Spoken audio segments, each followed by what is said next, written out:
Countdown to Eternity starts now. Hello, brothers and sisters. We want to welcome you to another episode of Countdown to Eternity. And boy, do we have a show planned for you. Now, listen, I'm writing solo today, but what we've got coming is absolutely amazing. We are going to talk about Israel. We are going to talk about one of the reasons why there's a lot of rioting going on in Israel right now. And we're going to talk about a subject that a lot of people are not completely familiar with, and that's the issue of judicial reform that's being widely debated right now. And of course, as we always do, we are going to talk about the biblical implications of the very things that we are witnessing here. And I have to tell you, this is going to be fantastic because where we're going to start, I think, is going to be pretty powerful. I'm going to let you listen to the Prime Minister of Israel himself actually speaking to Elon Musk about this judicial reform issue. And I want you to listen to the 5 minutes or so that he spends talking about this. And then after he does this, I'm going to talk about why this has a serious biblically oriented precedent tied to it. Now, we have to sort of be reminded of what we expect to happen in the near future. And what we expect to happen is literally tied to what we know the final Antichrist is going to end up doing in Revelation 13, as it's also described in Daniel chapter 9, verse 27, where he sets himself up in the temple, he demands to be worshiped.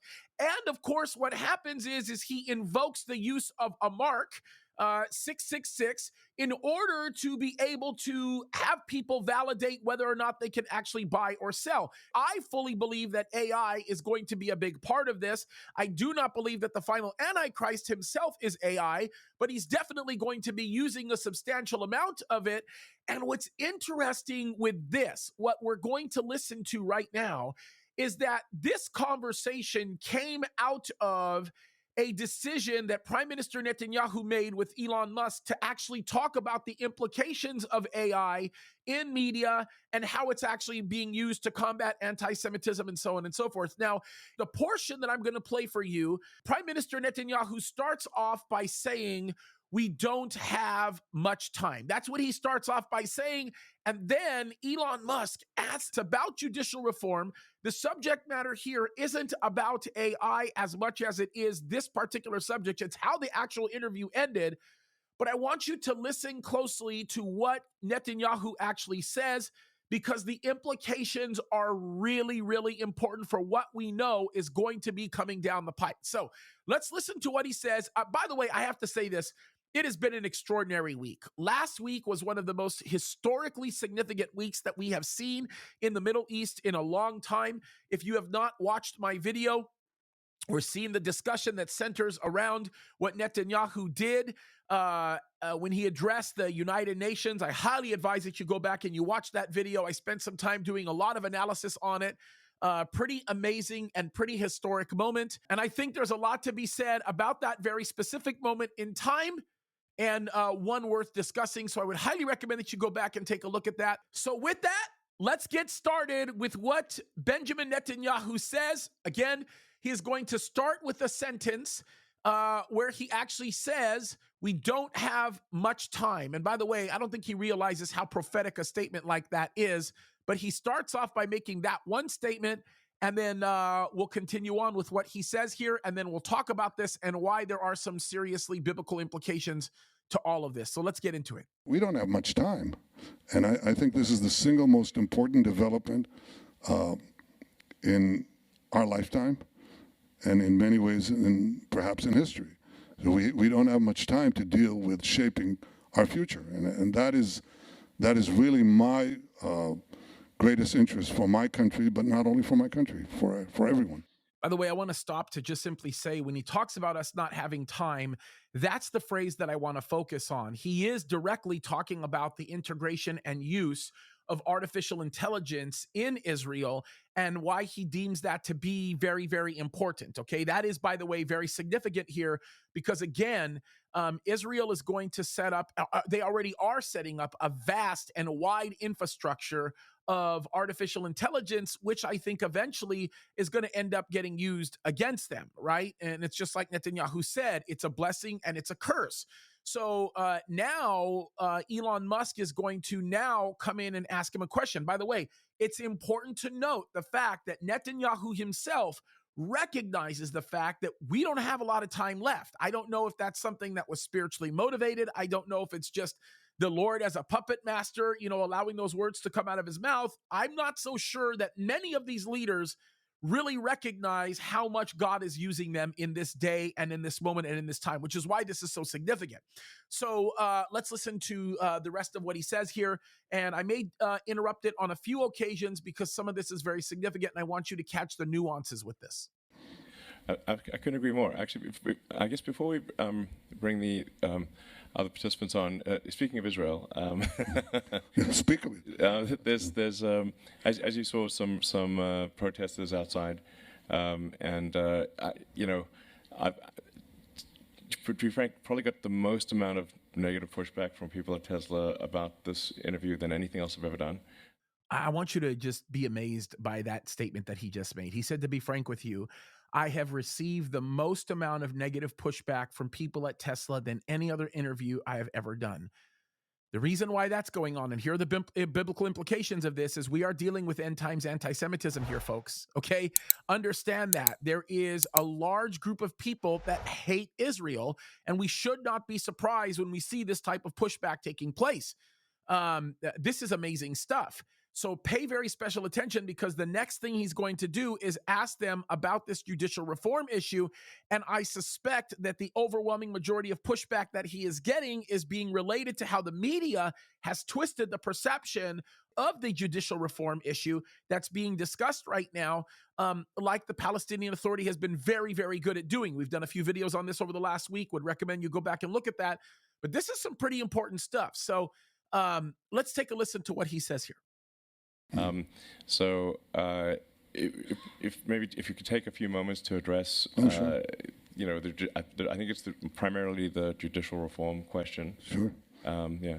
Well, it's a good opportunity to tell people who are protesting, to at least so they know what they're protesting about, because it's really funny. He says it's interesting to have an opportunity to tell the people that are protesting so that they know what they're protesting about. And the implication that he's giving here is that those people that are protesting actually don't know what they're protesting. And he's right. This is, again, very spiritual. And anything that can be done to destroy the fabric of Israel as a nation is going to be done. Remember, in biblical times, and I want to give you biblical perspective here, in biblical times when Israel could not be cursed by God. In other words, when God was blessed by Israel, when the prophet was approached by the king and the king said, I want Israel to be cursed, the king knew that God wouldn't, or the prophet knew that God wouldn't do it.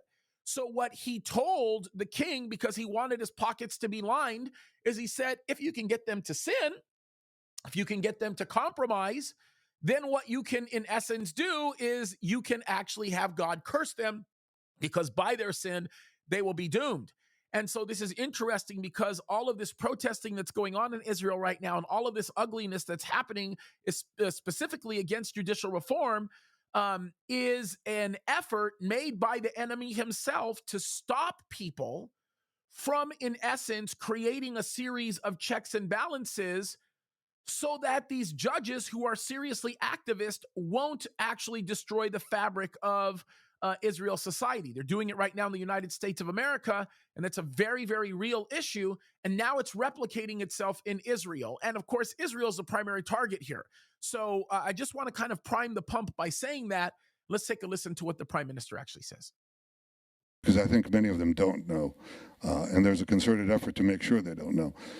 Look, the first thing I'd say is repeat what I just said a minute ago. Israel was, is, and will always be a robust democracy.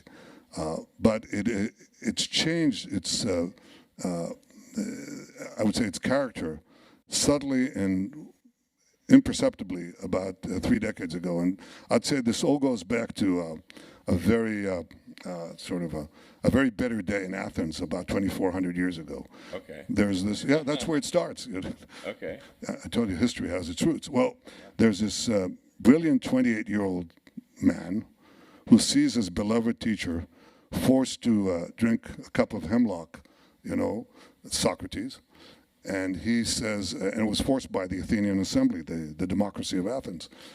And Plato says, and that's a 28-year-old man, he says, what is this crazy system, this democracy? There has to be a better thing. And the better thing, he says, is a utopia where the philosopher is king. You know who the philosopher is? It's Plato. It's Plato. Yeah. And he says, how will he govern? He'll govern with 300 guardians that he'll appoint, and they'll appoint their successors and so on. Now, this idea sort of ambled its way through the Middle Ages and was soundly rejected in modern times, first by John Locke and then Montesquieu, and then the fathers of the American Revolution. I mean, the curious thing was, Plato said you have to have elevated people, enlightened people to rule and not the masses, right? But then you had these brilliant people, Madison, Hamilton, all these guys, and they said, no, it's not the enlightened people. The people rule. It's we the people, not we the elites. We the people rule. But the way you rule and the way you balance in democracies, majority rule and individual rights, is a balance between the three branches of government. Okay? In Israel, that balance 30 years ago began to change. And we have the most activist judicial court on the planet. Okay, before he goes on about the most activist judicial court on the planet, and he's right, it's actually the only one that is second to Israel, of course, is the United States of America. This demonstration that he's giving about Plato is not anything that is new, even to ancient history. The way that Satan has always tried to cast dispersion upon the word of God is by giving totalitarian power to one person, right? That's how it works. As a matter of fact, we see this pattern being demonstrated to us in Revelation chapter 6 when we look at the rider of the white horse, which happens to be the final Antichrist. And of course, we know that the result of that final Antichrist is totalitarian rule. That's what he does. Now, what comes after that is the rider of the red horse, which of course is war. And of course, that happens as a result of totalitarian rule. And then, of course, after war, we get famine and economic failure. Of course, it is interesting, the notation that's made in Revelation chapter 6 about preserving the oil and the wine, or don't touch the oil and the wine, meaning there's always going to be an elite ruling class. And then we get the pale horse, which is death. In the case of Revelation chapter 6, this is a time yet to come. We're going to see a quarter of the world's population actually being killed. So the whole idea that Netanyahu brings up about our founding fathers recognizing the problem of this and casting dispersion upon it was simply them having a biblical understanding of what God intended for government. And the reality of it was they rejected it, soundly rejected it, right? So the mentality right now that was brought upon by this sort of elevate a few people and then have a series of guardians that affect the totalitarian mechanism that continues to be pushed by those people is the problem with judicial reform. And that's kind of what Netanyahu's actually talking about here. This becomes very important because the movement for judicial reform, I think, is the value that has to precede what we see coming when this final Antichrist comes in. When you are allowed to bring in the mindset of totalitarianism, whether it be through a specific group, maybe through a group of judges or through a group of leaders, which Netanyahu is going to touch up on in just a second, you open up the door for such a ruler to come into play. So whether or not anybody wants to admit it, even this debate with respect to judicial reform is opening up the door for the coming of the final Antichrist. We're seeing this happen, guys. It's manifesting in front of us. And of course, it's particularly unique as it relates to Israel, right? So this is a very important aspect here to be looking at. Let's continue on to see what he says here. So it steadily arrogated to itself the powers of the legislature and the executive, where it basically decides. Democracy is supposed to be checks and balances of the three branches on each other. In Israel, the judiciary has no checks and no balances. It just has power. And so there's a request to try to bring it back into line. And that has been sort of boiling all the time. I came in and there was a proposal put in, which I thought was bad, which is to reject one imbalance by creating another imbalance. If the court can rule against any decision made by the government or the parliament, then let's now correct it by having the parliament reject any decision with a simple majority that the court makes. I thought that's a mistake. It's moving the pendulum from one side to the other side. It has to be in a happy middle. So folks, let me stop him here again, because again, this is exactly what I talked about. He is looking for some type of a thing to come into play where we close the door to a totalitarian ruler. And what's really interesting is when this final Antichrist comes into play, we know that he's going to work under the auspice of actually functioning for the greater good, and it's not going to appear to be totalitarian in nature. As a matter of fact, per Daniel chapter 9, verse 27, he's going to make strong an existing peace treaty. So it's interesting to see how Prime Minister Netanyahu wants to create this balance, because he understands what can happen when totalitarianism comes into play. But it's remarkable to see how this could actually be giving into or playing into what we know is going to happen according to the Bible. Pretty powerful stuff. You know, God never got it wrong. Daniel was right here. It's pretty amazing. Let's take a listen. I've been looking for that happy middle. I have a majority in the parliament, in the Knesset, to legislate anything, but I didn't. I held back because I want this to be a consensus. And so we made the minimal changes that would bring back a little of the balance that we had in Israel's first 50 years, and that's what we're trying to do now. I'm still reaching for a consensus. If I can't reach it with the other side of the political aisle, which becomes very difficult in today's democracies, with the polarizing effect of social media and big money and big data that is used to polarize even further, to arrange demonstrations anywhere on the planet, then if I can't do it with the other side of the aisle, then I want to do it with the public. Okay, folks, so I'm stopping again, because if you notice, he talks about doing it through the public. He understands the fact that he might not be able to obtain consensus because of the heavy polarization of social media and some of the manipulation that the government that he's working with is actually adhering to. So what he's doing is he's going to the public, because he knows that if he can appeal to the public and gain a general acceptance by the public, then when he asserts himself in what would otherwise be a unilateral action, then it will be received as being done for the betterment of the country. Now, it's interesting because this establishes a very dangerous pattern, right? He can't find consensus within the government, so then he's now going to be forced to act unilaterally. But he's going to justify his unilateral action by winning over the popularity contest from the public. And in this case, it's going to end up doing some good for them. But what they don't realize is it's setting a pattern into motion for unilateral action by the government, so long as the general population approves of what's actually happening. Here's the thing that people don't think about. A lot of people don't think about, and that is the fact that this final Antichrist, before he moves into the area of complete totalitarianism, he unilaterally acts on the basis of popular support, right? So the general public would appear to support his actions, as unilateral as they are, because the power of these kings are going to be capitulated to this final Antichrist, and it will be a consensus of people that will support him because they see him doing good, not realizing that he's actually doing bad. And by the time they realize what's going on, it'll be too late. So this stuff is setting into some pretty remarkable patterns, and I'm hoping that some of this analysis will be very helpful in realizing what's going on. So let's listen to the rest of what he says here.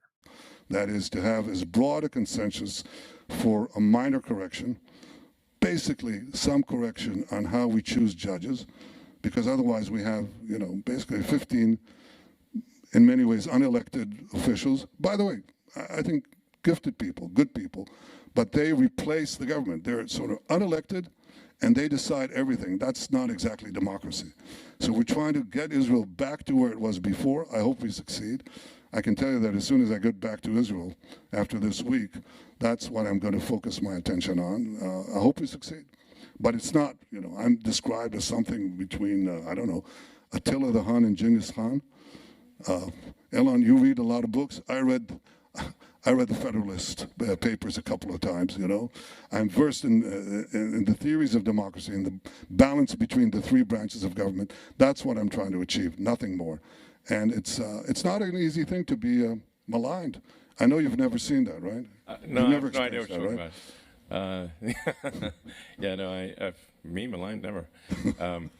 So, yeah, no, I guess, and we don't want to spend obviously too much time on the subject since this is primarily about AI sort of existential risk. But and it's difficult for people here to know exactly how other systems work. But certainly the press in the U.S. has not portrayed the reforms you mentioned in a positive light.